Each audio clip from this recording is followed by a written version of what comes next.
Hello guys, आज हम सिद्धार्थ मल्होत्रा और रश्मिका मंदाना इस क्यूट स्टार डियो की मिशन मजनू इस फिल्म को जानने वाले हैं।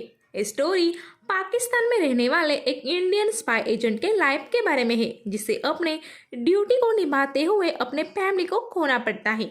अगर आप एक इमोशनल पर्सन हो तो मेरी आपसे रिक्वेस्ट है कि आप इसे बिल्कुल भी मिस मत कीजिएगा, क्योंकि इस टाइप की मूवी आजकल कहाँ बनती है। तो चलिए अब बढ़ते हैं आगे।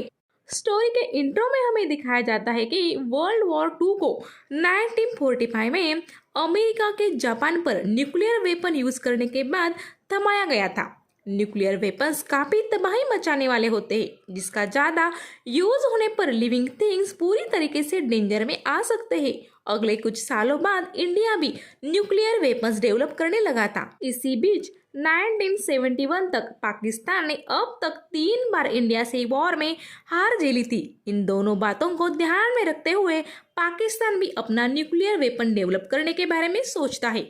इसी सीन के साथ हम अगले सीन में शिफ्ट हो जाते हैं, जहां फिल्म का हीरो तारिक हुसैन हमें पाकिस्तान के मुरादाबाद में दिखाया जाता है। वो वहाँ अपने एक दोस्त के सिफारिश पर अराफत मियाँ इनके टेलरिंग शॉप में काम ढूंढने आया होता है। वहाँ उसे सैलरी कम ऑफर की जा रही थी, मगर उस शॉप के बगल में एक खूबसूरत लड़की रहती थी जिसका नाम नसरीन होता है। उसे देखते ही तारिक क्लीन बोल्ड हो जाता है और वो वहाँ काम करने राजी हो जाता है। धीरे धीरे वो नसरीन से पहचान बढ़ा लेता है। नसरीन की आई साइड जा चुकी होती है। इस बात से तारिक को कोई फर्क नहीं पड़ता।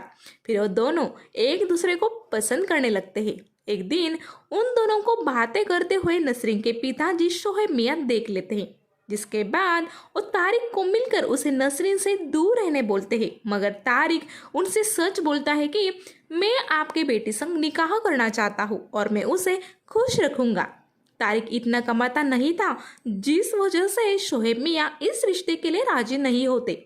मगर अराफत मियाँ के समझाने पर और नसरीन की खुशी को ध्यान में रखते हुए वो उन दोनों का निकाह कर देते हैं। इसी बीच कहानी इंडिया में शिफ्ट हो जाती है, जहां हम देखते हैं कि भारत ने पोखरण का अपना फर्स्ट न्यूक्लियर टेस्ट कर दुनिया को चौंका दिया था। भारत ने अपने खुद के दम पर न्यूक्लियर वेपन बनाया था और अपने आप को स्ट्रांग बनाया था। इसी दौरान रॉ हेड काओ हमारे पीएम इंदिरा जी इनको पाकिस्तान के न्यूक्लियर वेपन डेवलपमेंट प्रोग्राम के बारे में बताते हैं। ये न्यूज़ सुनने के बाद और इस बात को सीरियसली लेते हुए काओ इनको सारी डिटेल्स वहाँ से जमा करने बोलती है। काओ अपने टीम को अमनदीप को कांटेक्ट कर इस मिशन को लीड करने के बारे में बताते हैं। तब वो उन्हें बोलते हैं कि अमनदीप तो एक गद्दार का बेटा है, क्या वो एक कर पाएगा? जिस पर काओ काफी कॉन्फिडेंटली उनको बोलते हैं कि बिल्कुल करेगा, क्योंकि मैंने उसे ट्रेन किया है और उसके टैलेंट को मैं अच्छे तरीके से जानता हूँ। फिर हमें दिखाया जाता है कि पाकिस्तान के पीएम जुल्फिकार यूके से आए एक साइंटिस्ट अब्दुल कादिर खान इनको वेलकम करते हैं। फिर वो उन्हें बताते हैं कि हम एक न्यूक्लियर वेपन डेवलप करना चाहते हैं ताकि वक्त आने पर हमारे दुश्मनों को हम जवाब दे सके। फिर वो उन्हें बताते हैं कि आपकी आइडेंटिटी को सीक्रेट रखने की और आपके सिक्योरिटी का पूरा ध्यान हमने रखा है। हमने फ्रांस से लगने वाले सब रॉ मटेरियल को भी अरेंज कर लिया है। अब हमारी एक टीम आपको सेफ जगह ले जाएगी। आप बस जल्द से जल्द हमारा काम कर दीजिए। उस लोकेशन पर जब वो साइंटिस्ट जा रहे होते हैं, तब हमें पता चलता है कि वो पाकिस्तान ओरिजिन है, मगर उन्होंने यूके में हेलेना इनसे शादी कर ली, जिसके बाद वो वहीं सेटल हो गए थे। उन्हें 2 बच्चे भी थे जो अंग्रेजन जैसे ही दिखते थे। और टीम उनको एक शांत जगह बने एक बंगले में छोड़ देती है, जहां उन्हें कुछ दिनों बाद आर्मी चीफ आकर आगे का प्लान बताएंगे, ये कहा जाता है। उधर तारिक और नसरीन काफी खुशी से अपनी मैरिड लाइफ बिता रहे होते हैं और अब नसरीन प्रेग्नेंट भी होती है। तारिक जब भी नसरीन के पेट को छूता था, तब उसे अपना बचपन याद आता था, जहां उसके पिताजी को वो अपने आप को गोली मारते हुए देखता था, क्योंकि उन पर अपने देश से गद्दारी करने का गलत आरोप लगाया गया था। उसी रात हम देखते हैं कि तारिक अपने घर में छुपाए एक फोन से शर्मा नामक एक आदमी संग बातें करने लगता है। दरअसल शर्मा रॉ एजेंट्स को हैंडल करता था और उसे काओ सर के मिशन मजनू इसकी जानकारी देता है, जिसमें उसे न्यूक्लियर वेपन डेवलपमेंट बारे में सारी डिटेल्स हासिल करनी होती है। फोन को कट करते वक्त शर्मा उसे पूछता है, क्या एक काम तुम कर पाओगे, क्योंकि तुम्हारे पिताजी ने किए गद्दारी को ध्यान में रखते हुए मुझे तुमसे कुछ भी उम्मीद नहीं है। ये सुनने पर तारिक को बुरा तो लगता है, मगर वो उन्हें अपने काम से जवाब देने की ठान कर उस कन्वर्सेशन को एंड कर देता है। ये बातें सुनने के बाद हमें समझ में आता है कि तारिक रॉ एजेंट ही है और उसका असली नाम अमनदीप सिंह है। अगले दिन तारिक वही के एक परफ्यूम स्टोर में जाकर असलम उस्मानिया इससे मिलता है। असलम वहाँ का रॉ फील्ड एजेंट होता है। उसके पास से वो कुछ पैसे और हथियार ले लेता है। तारिक के जाने के बाद असलम शर्मा को कॉल कर मजनू अभी आके गया और वो अब लैला को ढूंढ रहा है ऐसा बोलता है। शर्मा भी सामने से उस पर ध्यान रखो ऐसा उसे बोलते हैं। तारिक अपने टेलर दुकान पर जाकर काम कर रहा होता है। वहाँ वो मेजर जनरल इनके आए यूनिफॉर्म को सिलाने के बाद क्या मैं उनके घर जाकर इसे दे आऊं, ऐसा अराबत चाचा इनसे पूछता है।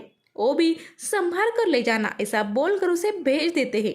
रास्ते में तारिक उस न्यू यूनिफॉर्म के 3 बटन जानबूझकर तोड़कर अपने पास रख लेता है। जब मेजर जनरल के घर जाकर वो यूनिफॉर्म देता है तब वो कुछ बटन्स नहीं है ऐसा अराफत मियाँ को कॉल कर बताते हैं। तारिक तुरंत मैं इसे ठीक कर देता हूँ ऐसा बोलकर वही बैठ जाता है। फिर वो बटन्स लगाने के काम को धीरे धीरे करते हुए मेजर साहब के फोन पर चल रहे कुछ बातों को सुनता है। उनकी बात खत्म हो जाने पर वो उनको बोलता है, सर आप बात कर रहे थे क्या, वो न्यूक्लियर वेपन्स इंपोर्टेड कपड़ों का नाम है। जो सुनकर मेजर हंस पड़ते हैं और उसे बोलते हैं, बच्चे अपने काम पर ध्यान दो, ये सब बातें तुम्हारी सोच से ऊपर है। फिर वो उन्हें यूनिफॉर्म ठीक करके देकर अपने दुकान लौट जाता है। मगर उसे एक बात कंफर्म हो जाती है कि पाकिस्तान ऐसा कोई वेपन बनाने में लगा है और उसके लिए यूके से किसी पाकिस्तानी साइंटिस्ट को बुलाया गया है। फिर वो शर्मा को कॉल कर एक खबर पक्की है ये बताकर जल्दी सब डिटेल्स दूंगा ऐसा प्रॉमिस करता है। तब शर्मा उसे बोलता है कि अपने बीवी के पीछे ज्यादा मत रहो, वो तुम्हारी बस एक कवर है, तुम्हारा फोकस अपने मिशन पे होना चाहिए। ये बोलकर वो कॉल कट कर देता है। तारिक पाकिस्तान से साइंटिस्ट बने लोगों की लिस्ट हासिल कर उनमें से कौन विदेश गया है ये ढूंढने लगता है, मगर वो डिटेल्स आसानी से अवेलेबल नहीं हो पाती। एक रोज नसरीन उसे बताती है कि मुझे वॉशरूम जाना मुश्किल हो गया है, काश हमारे पास फॉरेन वाले लोगों जैसा ऊंचा टॉयलेट यानी वेस्टर्न टॉयलेट होता। इस बात पर तारिक थोड़ा सोचने लगता है कि अगर पाकिस्तान ने किसी यूके के साइंटिस्ट को हायर किया होगा तो वो भी जरूर ऐसे फॉरेन वाले खड़े टॉयलेट यूज करता होगा। फिर वो आसपास की जगह जाकर ऐसे टॉयलेट कहाँ मिलेंगे ये पूछताछ करने लगता है। एक जगह पर उसे एक दुकानदार मिलता है जो उसे बताता है कि मैंने कुछ दिन पहले ऐसा टॉयलेट विदेश से मंगवा कर एक जगह लगा दिया है। उससे सब जानकारी लेकर उस लोकेशन पर तारिक पहुंच जाता है। वो बंगला एकदम शांत जगह के बीच होता है। बाहर से तो वहाँ कोई नहीं होने का अंदाज तारिक को हो जाता है। वो इंक्वायरी करने उस जगह से थोड़ी दूर पर एक घर में चला जाता है। वहाँ बैठी एक बुजुर्ग औरत को उस बंगले के बारे में पूछता है तो वो बताती है कि वहाँ कोई यहाँ का ही अमीर आदमी रह रहा था। उसके घर में अंग्रेज औरत भी थी। उनके 2 बेटे भी अंग्रेज जैसे ही दिखते थे जो कभी कभी हमारे दानिश संग खेलने आते थे, लेकिन वो पिछले कई दिनों से दिखे नहीं, शायद कहीं चले गए। अब तारिक को ये बात कंफर्म होने लगती है कि ये वही साइंटिस्ट हो सकता है। फिर वो दानिश से दोस्ती बनाकर उन अंग्रेज बच्चों के बारे में पूछता है वो कौन से स्कूल में जाते थे। तब वो बताता है कि वो सेंट एंजुला स्कूल जाते थे। फिर वो उसे पूछता है क्या तुम कभी उनके घर के अंदर गए हो। तब दानिश बताता है नहीं, क्योंकि उनके घर के बाहर काफी पहरा होता था। फिर रात के वक्त तारिक उस बंगले में घुस जाता है। वहाँ उसे कई महंगी चीजें दिखती है, साथ ही उसे वहाँ वो अंग्रेजों वाला खड़ा टॉयलेट भी दिखाई देता है, जिससे वो समझ जाता है कि उन लोगों को पहले यही लाकर रखा गया था और अब उन्हें कहीं और ले गए हैं। फिर वो सेंट एंजेला स्कूल जाकर उन बच्चों की डिटेल्स चेक करता है, जहां से उसे वो साइंटिस्ट अब्दुल कादिर खान है एक कंफर्म हो जाता है। अब उसे कहाँ ले गए ये जानना तारिक के लिए एक बड़ा चैलेंज होता है। वो ये सब बातें शर्मा को इन्फॉर्म कर देता है। शर्मा उसे बताता है कि यहाँ इंडिया में इमरजेंसी लगने की वजह से सत्ता बदल हो गया है।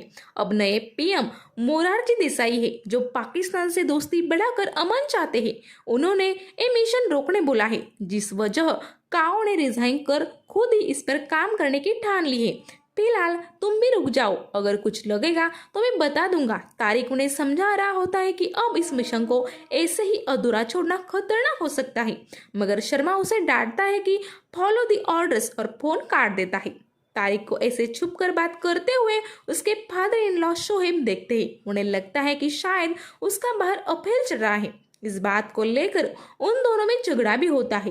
ये सब घटना असलम देख रहा होता है। उसे लगता है शायद तारिक की आइडेंटिटी ओपन हो गई है। वो ये बात जाकर शर्मा को बताता है, जो तारिक को खत्म करने उसे बोलता है। फिर असलम उसी रात तारिक के घर में घुस जाता है। उधर पाकिस्तानी गवर्नमेंट में सत्ता बदल होता है।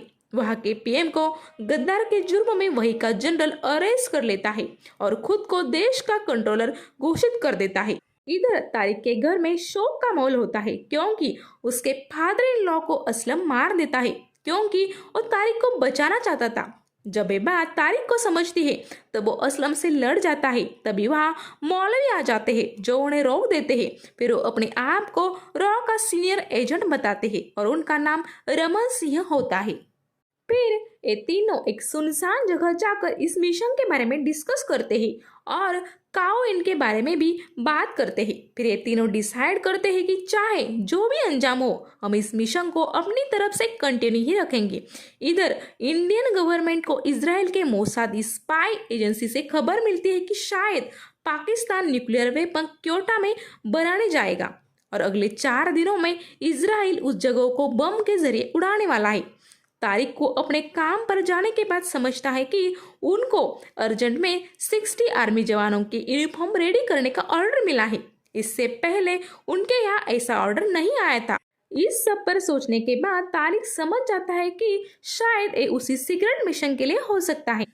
इधर भारत के नए पीएम मोरारजी देसाई पाकिस्तान के चीफ मोहम्मद जिया उल हक इनको कॉल कर दोनों देशों में चल रहे दुश्मनी को खत्म करने के लिए प्रयास करने लगते हैं।